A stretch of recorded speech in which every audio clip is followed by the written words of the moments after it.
Welcome to Vahi TV world YouTube channel. முதலில் தலைப்பு செய்திகள். இஸ்ரேலிய வீரர்களின் உடல்களுக்கு முன்பு நிற்கும் ஹமாஸ் அமைப்பினர், கொல்லப்பட்டவர்களிடமிருந்து ஆயுதங்களை பறிமுதல் செய்யும் நேரடி காட்சிகள். ஈரான் நடத்திய மிகப்பெரிய சைபர் தாக்குதல், இஸ்ரேல் பிரதமர் அலுவலகம் முதல் உளவுத்துறையின் உயர் அதிகாரிகள் வரை சிக்கினர். முக்கிய தகவல்களை திரட்டி வெளியிட்ட ஈரான் ஹேக்கர்கள். ஈரான் அதிபரை கொல்ல நடந்த சதி முறியடிப்பு, முக்கிய தகவல்களை வெளியிட்டுள்ள ஈரான் அதிபர். இனி விரிவான செய்திகளை பார்க்கலாம்.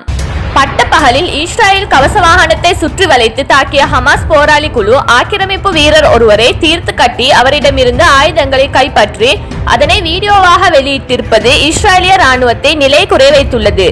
இது குறித்து இஸ்ரேல் பத்திரிகைகள் பரபரப்பு செய்திகளை வெளியிட்டுள்ளன. ஹமாஸ் வெளியிட்ட வீடியோ என்பது இஸ்ரேல் ராணுவத்தை நிலை குறைவு செய்வதற்காக உட்டு என்று தெரிவித்துள்ளனர். போதிய வான் பாதுகாப்பின்றி காசாவில் இஸ்ரேல் படையினர் வேலை செய்வதை இது காட்டுவதாகவும் ஆக்கிரமிப்பு பத்திரிகைகள் தெரிவிக்கின்றன. கடந்த ஒரு மாதத்தில் இரண்டாவது பெரிய தாக்குதலை ஹமாஸ் வெற்றிகரமாக நடத்தியுள்ளது. தற்போது ஹமாஸ் வெளியிட்டுள்ள வீடியோவில் இஸ்ரேல் வீரரின் உடலின் அருகே ஹமாஸ் அமைப்பினர் இருப்பது போன்ற காட்சிகள் தற்போது வெளியாகியுள்ளன. இதன் மூலம் மீண்டும் இஸ்ரேல் படையினரை உயிரிடவோ அல்லது உடல்களையோ தங்களால் பிடிக்க முடியும் என்பதை ஹமாஸ் மறைமுகமாக அறிவித்துள்ளதாக குறிப்பிடப்படுகிறது. இஸ்ரேல் ராணுவம் பயன்படுத்திய தனி துப்பாக்கிகள் முதல் கனரக ஆயுதங்கள் வரை பறிமுதல் செய்யப்பட்டு அதனை வீடியோ ஆவணமாக எடிட்டிங் செய்து ஹமாஸ் வெளியிட்டுள்ளது. இதில் முக்கிய காட்சி ஒன்றை அவர்கள் ஹைலைட் செய்துள்ளனர். அதாவது பூமா கவச வாகனத்தில் இருந்து ஆக்கிரமிப்பு வீரர் ஒருவர் குதித்து தப்ப முயற்சிக்கக்கூடிய காட்சிகள் தான் அவை. இது காசாவில் ஆக்கிரமிப்பில் ஈடுபடும் ராணுவத்தினரை கடும் பதட்டத்தில் ஆழ்த்தியுள்ளது.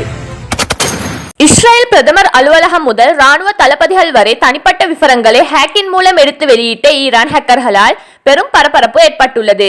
நவீன போர் தொழில்நுட்பத்தில் முன்னணி நாடாக சொல்லிக்கொள்ளும் இஸ்ரேலை அதிர வைத்துள்ளனர் ஈரான் ஹேக்கர்கள். இஸ்ரேல் உயர்மட்ட ராணுவ அதிகாரிகள் மற்றும் உளவுத்துறை அதிகாரிகளுடன் தொடர்புடைய ஆயிரக்கணக்கான இஸ்ரேலியர்களின் தனிப்பட்ட தகவல்களை ஹேக்கிங் செய்து எடுத்துள்ளனர் ஈரானிய சைபர் போராளிகள். குறிப்பாக இஸ்ரேலின் பாதுகாப்பு குழுவில் முக்கியமான இடத்தை வகித்த நபர்களின் பெயர்கள், மின்னஞ்சலிகள், தொலைபேசி இலக்கங்கள் மற்றும் சில முகவரிகள் கொண்ட விண்ணப்பங்கள் திருடப்பட்டு வெளியிடப்பட்டுள்ளது. முன்னாள் உளவுத்துறை அதிகாரிகள், சைபர் போர் நிபுணர்கள், ட்ரோன் ஆபரேட்டர்கள் மற்றும் உயரடுப்பு பிரிவுகளை சேர்ந்த பொறியாளர்கள், பிரதமர் அலுவலகம் மற்றும் பாதுகாப்பு அமைச்சகமுடன் தொடர்புடைய பணியாளர்கள் ஆகியோரின் விவரங்கள் வெளியாக்கப்பட்டுள்ளன. ஒரு வருடத்திற்கு முன்பு ஆட்சேர்ப்பு தளமான ஜாப் இன்ஃபோ நிறுவனத்தின் வழியாக இந்த நடவடிக்கையை ஈரான் ஹேக்கர்கள் தொடங்கியதாக கூறப்படுகின்றது. இந்த தகவல்கள் கடந்த மாதம் தான் வெளியிடப்பட்டுள்ளது.